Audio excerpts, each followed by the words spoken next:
Looking to take your financial knowledge to the next level? You're in the right place. Welcome to Ask Ralph, offering accounting, technical, and financial advice. Whether you're looking to save taxes or improve your business, he's got you covered. Here's your host of Ask Ralph, Ralph Eastup Jr. Hello and welcome back to the Ask Ralph show as we continue our franchising series. Now, during this session, we're going to talk about the franchise disclosure document. I want to be very clear up front. I am not an attorney.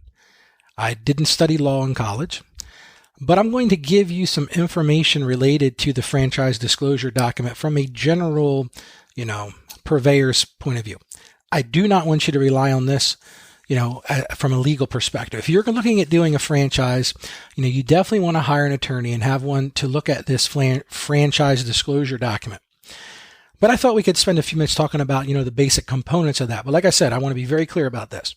I am not an attorney and I'm not giving you legal advice. Now, under the franchise rule enforced by the Federal Trade Commission, you must receive the document, this franchise disclosure document, at least 14 days before you are asked to sign any contract or pay any money to the franchisor or an affiliate of the franchisor. You have a right to ask and receive a copy of this FDD, as they call it, once the franchisor has received your application and agreed to consider it. One of the things I would tell you to do is you may want to get a copy of the franchisor's FDD before you spend any money to investigate the franchise offering. So this is not something that you want to wait on until you have been approved by them per se. There's basically 23 parts to this franchise disclosure document. And the first one is the franchisor's background. It's going to tell you about how long the franchisor has been in business and its likely competition. It lets you know if there's any legal requirements unique to the franchise business. For example, like would you need a special license or permit? It's going to help you understand the costs and risks you will take on if you purchase and operate the business. So that's from the franchisor's background. Then they're going to be part two is the business background. It identifies the executives in a franchise system and describes their experience. This is a key thing to study. Pay attention to their general business backgrounds, their experience in managing a franchise system, and how long they've been with the franchisor. Little word to the wise here. Pay attention to names. Find out who these people really are. I have seen from personal experience that new franchisors will go find well-known people to act on their board of directors to give them some credence, to give them some, street credibility. Do your due diligence and understand how that person's involved and, what business background they bring to things. Item 3 in this is the litigation history. This lists important information about prior litigation, whether the franchisor or any of its executive officers have been convicted of felonies, including fraud violations of franchise law or unfair or deceptive practices law, or are subject to any state or federal injunctions involving similar misconduct. It's going to tell you about, the character of this franchisor. Part 4 is bankruptcy.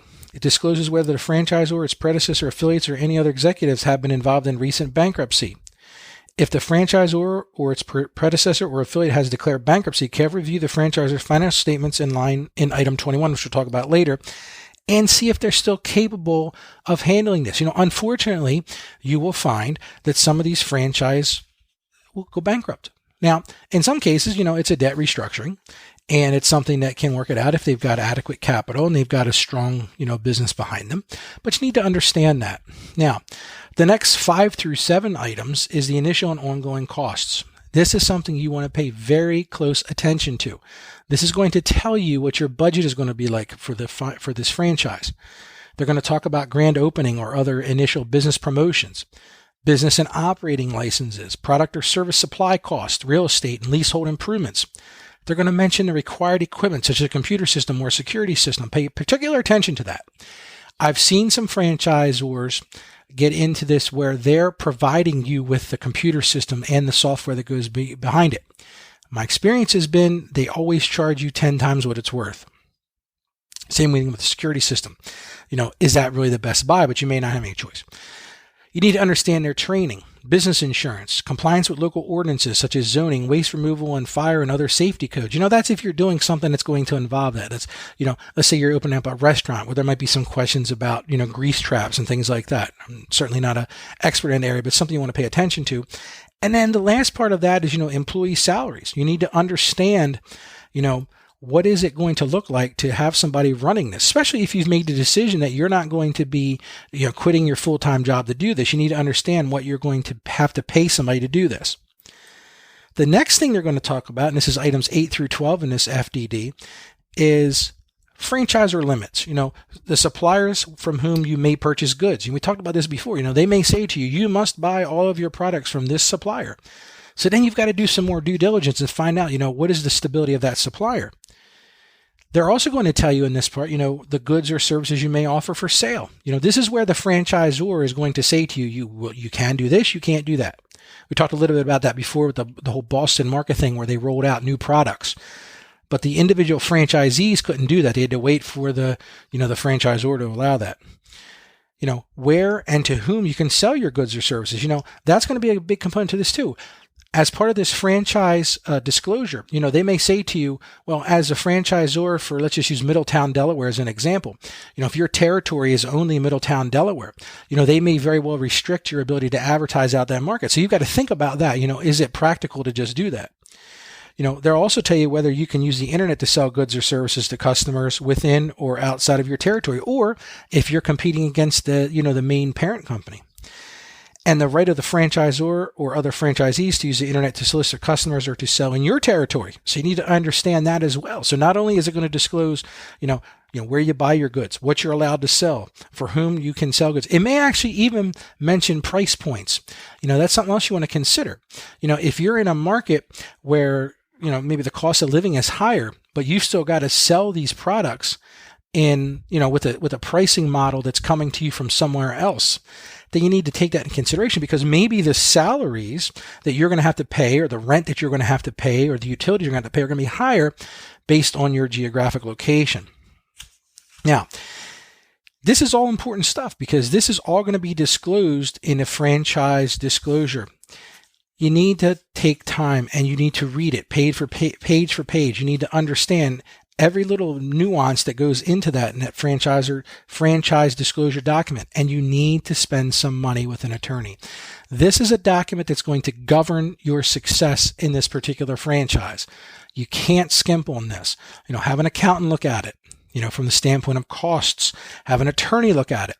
The other thing I would definitely recommend is go and find out from other people who have franchised this particular franchise, or even others, ask them if you can take a look at the disclosure agreement they got, because maybe it's changed, from the time when they bought their franchise to now. You want to look at those changes and see, what exactly did change and why was there a change made? It could be a positive thing or it could be a negative thing. They may have found that, they were originally disclosing this, but then all of a sudden, the economy changed or the marketing changed, or they said, we've really found that there's a different way that we need to structure this. And you may be buying into something that's been modified.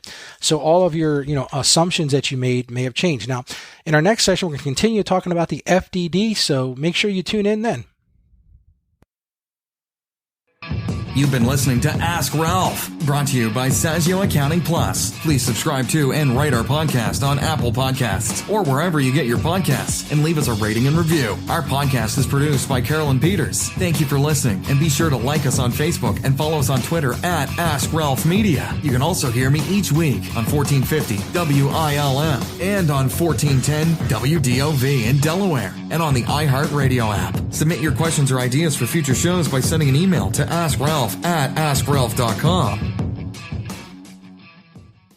The information contained in this episode of Ask Ralph is based on data available as of the date of its release. Saggio Accounting Plus and Ask Ralph Media Inc. is under no obligation to update this content if changes occur. Applying this information to your specific situation requires careful consideration of all facts and circumstances, and any information provided is not to be considered as financial, tax, or legal advice. Please consult your tax advisor or attorney before acting on any material covered.